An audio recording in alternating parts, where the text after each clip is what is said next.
Hey everyone, how's it going? I figured I would just do a quick video, hopefully quick. Few questions I've been getting is what exchanges do I use? Number one, the main one you want to be on if you're trading altcoins is Uniswap. Um, you will find everything you need there. The fees are high, sorry to say, it's just the way it is. On any swap platform, it's going to be high. But I use Coinbase Pro, Binance US, KuCoin, Bilaxy. I think that's how you pronounce it. Kraken, Bittrex, and then I have my MetaMask and Uniswap. You want to have a VPN if you are using MetaMask, which is the wallet you're going to connect to Uniswap. And so go on to metamask.io, set up your account, get your VPN. ExpressVPN is good. It's like $7.99 a month. You can get 3 months free with the referral link. And it's, just going to hide your IP address. You're online, so you don't want to be sharing your IP address. And then go to uniswap.org and connect your wallet. You're going to deposit ETH into Ethereum into your MetaMask wallet, and then you could swap for anything. You could swap Ethereum for Litecoin. You could swap Litecoin for Chainlink. You could swap Chainlink for Polkadot, assuming that you've heard of all of those. But that's where you want to be when projects get launched. They're not going to be on Binance right away, so they might go up 5-10 times or 100% even, which is a huge amount before you even get a chance to buy. So you got to get on Uniswap first of all. Next, I want to give like my outlook on cryptocurrency and kind of like how I approach it. It is a hype market. It is a trend market. It is cyclical. And how it generally works and how it's worked exactly this time is Bitcoin pumps, it goes up. Everything comes up a little bit with it, but it waits. Like, look at Bitcoin's been hanging out 29 to 42,000, and when it kind of stays in a range, when it stops and it kind of halts, that's when altcoins just blow up, and that's where I've been crushing it on. And I was even a little late to that. Not late, I shouldn't say. You're not going to be perfect. I just kind of got in some of the wrong stuff. I was in XRP, and I sold it at like 79 cents. I got back in at 64, and then boom, I lost 30 grand. Came back down with that SEC news and things. Places started delisting it, and it'll pump up again. But in the meantime, there's been things going up 100%, 200%, 1,000%. Dogecoin went up 1,000% in 24 hours. Crazy. So the thing that gets you is you want to know what's going to go up next and what's going to go up the biggest. And the two hot things right now are DeFi, decentralized finance, and NFTs, which I don't even fully understand. They're pretty new, but CryptoPunk, look it up, Google it, Google CryptoPunk. It sold for like $761,000 worth of Ethereum, and it's just this generic 8-bit looking picture, and now they got these hash masks or something like that are going around. I can't even keep up with NFTs because it's just I'm just not that interested in it. It just seems like overpriced garbage that people are buying because it's historic, because it's the first things out, and it's new.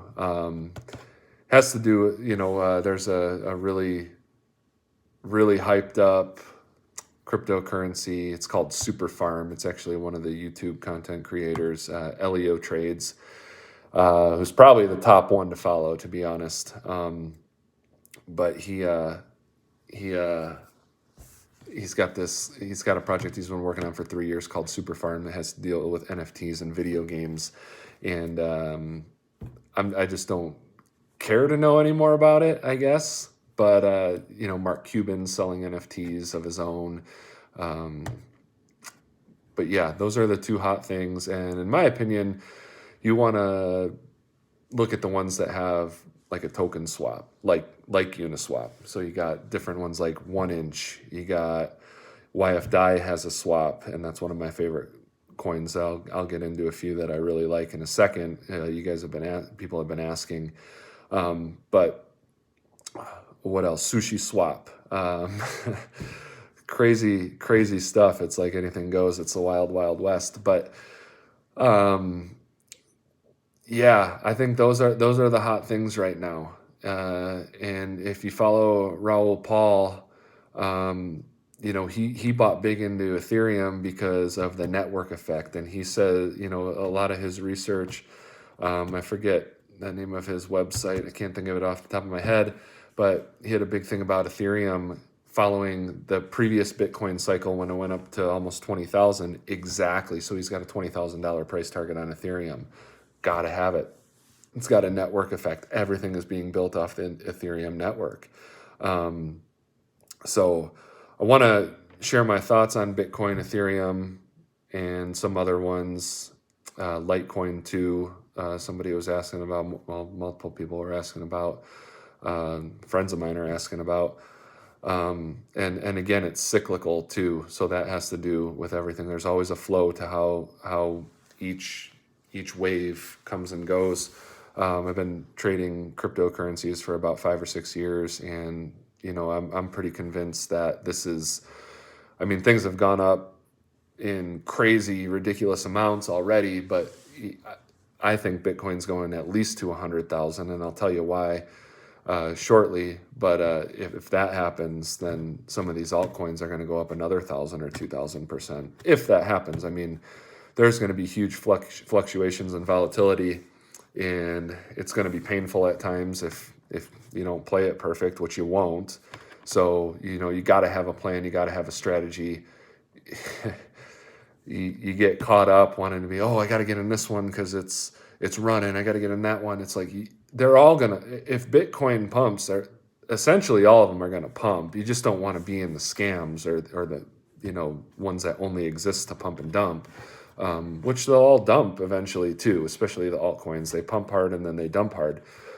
So I shared that NUPL chart, that Glassnode chart, which is net unrealized profit and loss, and that's pretty much been able to tell the start of each bear market since Bitcoin existed. So look that up. It's Glassnode NUPL chart for Bitcoin, and it's just the net unrealized profit and loss. So gains that people haven't cashed out on. When it gets to a certain point, it dumps. I don't think it'll dump as hard percentage-wise as it did last time because it's being more and more adopted. Institutions are owning it. They're believing in it. But it'll definitely dump. So, yeah, that's the exchanges that I find all my altcoins on is, well, number one, I go to CoinGecko. CoinGecko is a good tool. It's got, it's the best at listing the new cryptocurrencies. It's better than coinmarketcap.com. And what I generally look for is the first thing I go to is I look at the market cap. What's its market cap? And then I compare it to the other ones. And then if it, just for instance, I compare it to the other ones that are similar. Like, I made 200% on Bird.finance, and all I knew about it was that it was similar to Chainlink. I looked at the market cap. It was extremely low. I didn't get in at $5, but I got in at $45 and I sold at $140. I'll always hold on when I get something like that. I'll always hold on unless I just think like, yeah, fun's over, cycle's over, market's over. But I don't think we're anywhere close to that. I think there's going to be some pretty painful pullbacks. So we've had some major runs. So be careful if you're buying anything for the first time right now, because who knows when there'll be the pullback, and when they come, it's going to hurt. So just take profits along the way. And anything you're in, everything's going to go up. You want the ones that continue to go up. Dogecoin is going to pump and dump. It's got no use.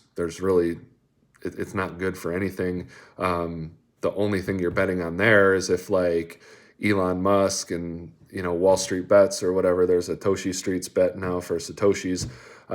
If they can do the irrational and just pump it up to $1.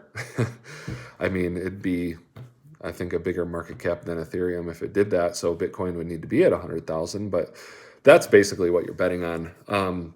So I mean, I'd probably watch 6 hours plus of YouTube videos a day, and like, I just think they're incredibly annoying people. Most of them, I think they're incredibly lucky. They took a chance. Good for them, and now, you know, they consider themselves experts. At least a few of them. There are some like Elio Trades who really knows what he's doing. He also, again, like I mentioned before, is the creator of Super Farm coming out soon. And yeah, some of them just, they took a shot. They might have held through the entire bear market down to what it hit 3,200 Bitcoin. And then they came up and they were millionaires. There's one guy that I watch. I can't stand watching him, Martini guy. And I can't stand watching him, but he's got good news that he brings up, and he kind of uncovers some altcoins that I might not have heard about. And I go look into it, and I'm like, dang, that's a gem. SnowSwap. There was a guy on his stream, on his live stream, who said, yeah, tell me about SnowSwap. He brought it up on his screen and started looking at it. And he said, I'm going to buy it right here. I'm like, dang, that is what's hot right now, is the swap tokens, and this one, I think you could stake it for like 245% APR right now. Obviously that'll change, but this staking it's brand new. It didn't exist in 2018. You could stake coins, which essentially you lock them up to provide liquidity, so people can trade them, and that's a value to them. It kind of, and then they make interest off of it. So a good example is on Swissborg. Right, this is my plan in the bear market, who I also found out was an option from Martini guy. Is that on Swissborg, you could stake USD coin if you're a premium member, which you have to have so much deposited. I think it's like $20,000 for 20%. So USD coin is a stable coin, and it basically stays at $1. It might vary a penny or two, maybe more at times, but it always comes back to $1. It's going to be almost an identical reflection of the US dollar, and you're going to earn 20% on it. Think about that. If some of these guys, they made $1 million in this bull market. You can go and stake $1 million and make $200,000 a year at essentially no risk. Problem is you can't use Swissborg in the US. There's ways around that with a VPN that you're not supposed to do. I don't do that. I don't suggest it. But anyways, 20%, there's no risk. Like 7% in a year is what people used to try to make, or still try to make, and 20%. I mean, that's insane. So, what happens there, the example that I wanted to give is essentially 40% that they get when you provide liquidity, and they give you half, right? So staking's a big thing, and I love staking. I have the majority of my holdings in a token called YFDAI, and you can go to their webpage, find out what they're all about. They got a video on there. They have I went there, I looked at the market cap. I saw, 3 different YouTubers, Crypto Burb and Martini guy, and Ivan on Tech is his name. And they were all talking about it, and they said it's undervalued. So I went to looking into it, and I thought, well, why is it undervalued?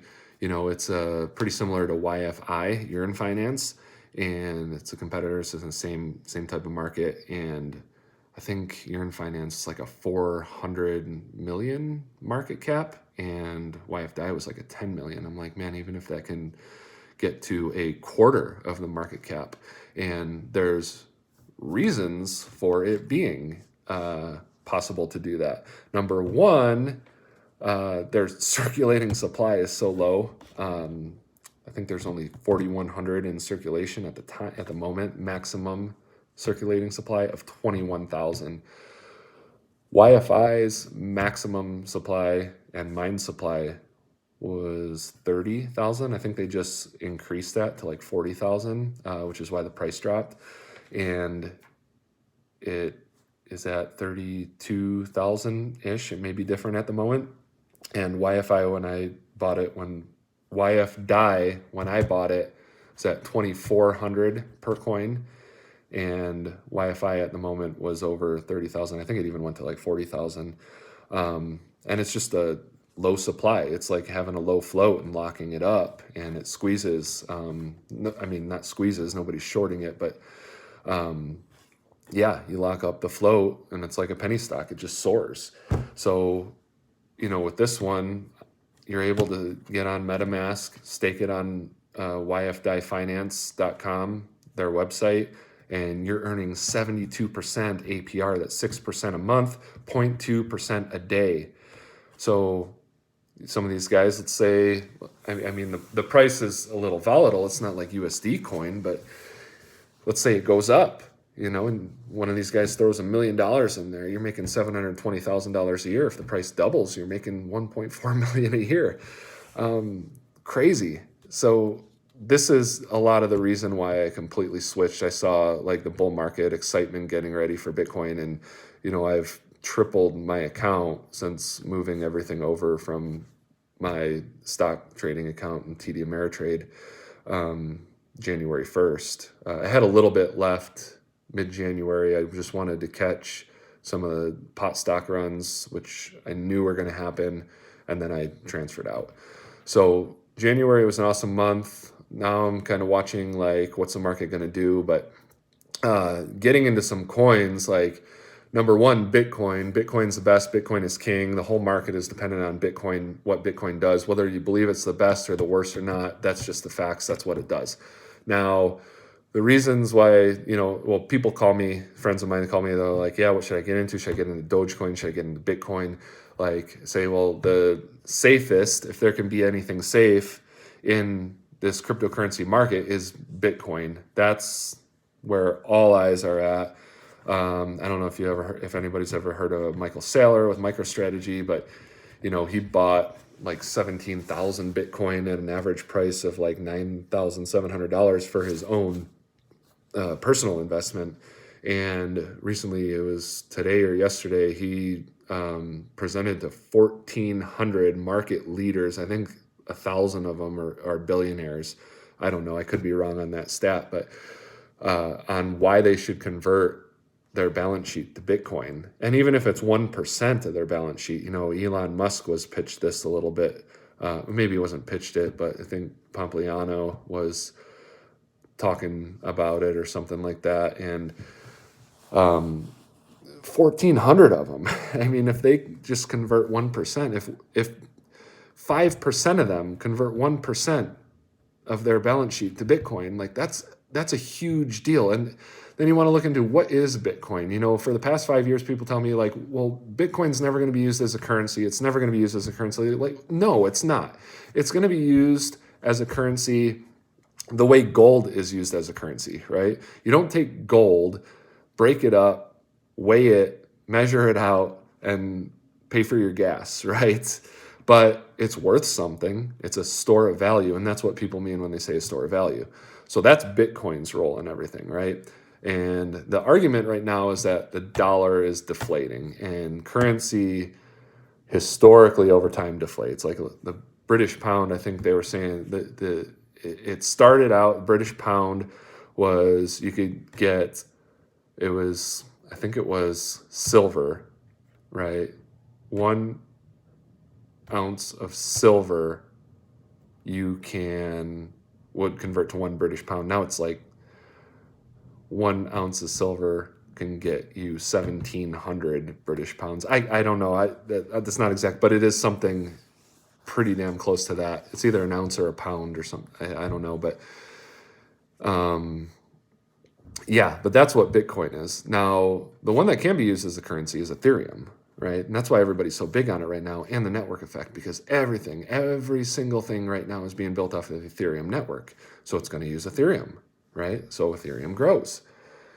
So those are like the top two, Bitcoin and Ethereum.